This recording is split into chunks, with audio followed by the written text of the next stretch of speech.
Ford 6F35 6-speed automatic transmission. Hello, I'm Big Ben. I was a Ford transmission tech for 11 years, and now I make videos for a living to help you guys out with your transmission issues. The 6-speed 6F35 is found on various Ford models, including the Fusion, Escapes, some of the Transit Connects, and some other cars that I forgot. Okay. The most common issue that I've seen out of them is the front pump failure. It makes a grinding noise, and you can get incorrect gear ratio codes. And here's what it sounds like.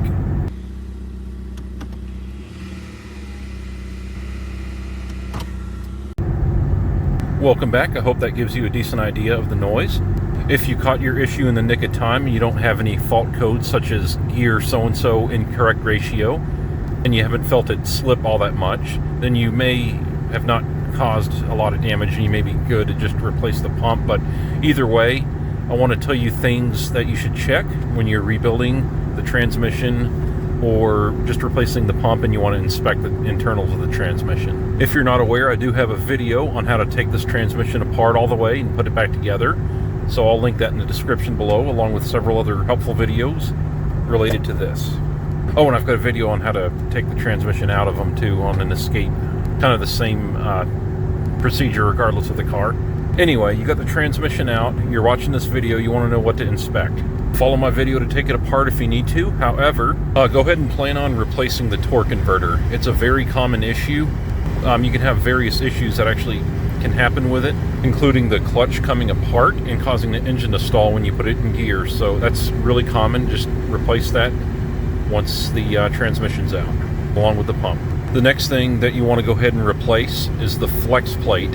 I'll go into things that you want to inspect after a teardown, but just for now, replace the flex plate, which is, you know, some people call it a flywheel. On an automatic transmission, it's called a flex plate. Those are really bad about cracking on these vehicles.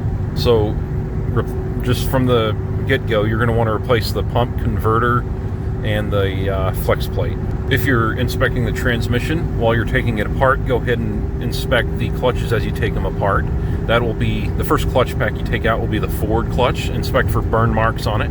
Once the Ford clutch is out, you'll have the center support. Now that's one of the other things you're gonna want to go ahead and replace. That's a very common wear item. What happens is the Ford clutch piston wears into the center support and grooves it up, loses line pressure, and you'll either get a harsh 5-to-4 downshift, or you'll get poor engagement from a stop. It'll lose engagement.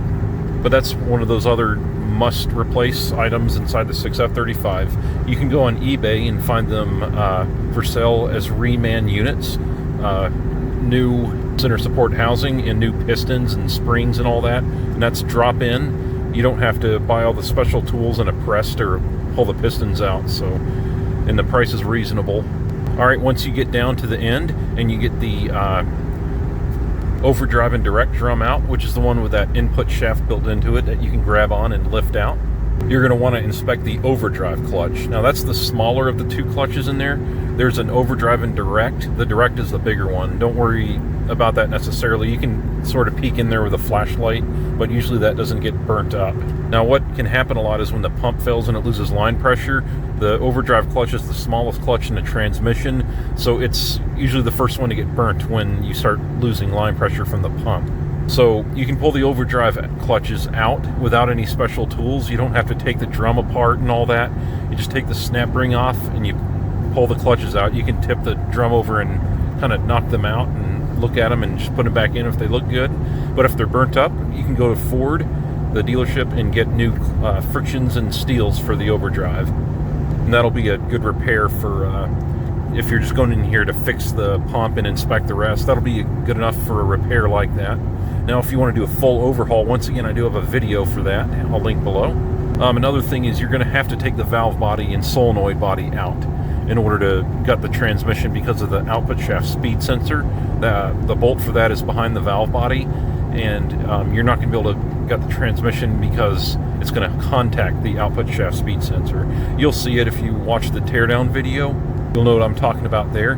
But once you have the valve body and solenoid body out, if you don't want to replace them, which I recommend because it'll cause the solenoids are bad about getting lazy, wearing out, and causing firm or delayed shifts. So that's a good thing to do while you're in there, but it's not required. But while you're in there and you have the two, you have the solenoid body and valve body out, which is the two pieces that are bolted together, go to Ford and get the separator plates from them. The ones I see online that come in kits on Amazon are just paper, and that's junk. You don't want to use that. Get the ones from Ford. Those are solid plates with the two gaskets made onto them. That's the way you want to go there. You can reuse your old plates, but I would replace them. They're cheap, and if it has a lot of miles on it, they start to the check balls wear into the bores on the plate, and if a check ball gets stuck in there, you can lose engagement while you're driving. But yeah, that's the basic rundown there. If you've got a pump Whine and you want to do a quick and dirty inspection, just do a quick repair on it, maybe not a full rebuild for whatever reason, those are the essentials. Those are the must replaces and must inspects, for lack of better words, the things you must inspect and replace. I've also heard of people only replacing the filter on the pump. That it does require teardown. And that takes care of their whine. However, while you're in there, I would replace the pump. I don't know if I would risk that, because if it's been whining, that means there's been air getting in there, and that's most likely been scoring the gear teeth and possibly damaging the bushing for the pump. When a pump's whining, that's not good for it. But if it's only been whining for a short time and you caught it in the nick of time and you want to risk having to pull the transmission back out, you can try replacing just the pump. Or excuse me, just the filter.